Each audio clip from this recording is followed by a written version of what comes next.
د زړې ښځې او شمعې کیسه. یو وخت یو زوړ خو ډېر نیک عمله سړی په یو لاره روان و.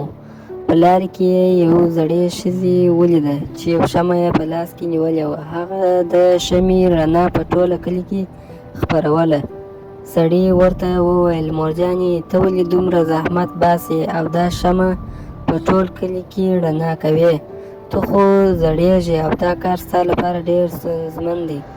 زړې ښځې موسکا شوه او ویې ویل: زویه، دا شمعه زه د خپلو خلکو لپاره بلوم چې دوی له تیارې څخه خلاص شي.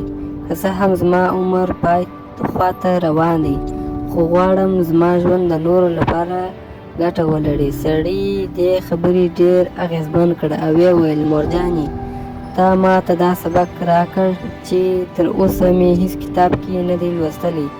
له دې وروسته به زه هم د نورو لپاره رڼا سبب کېږم.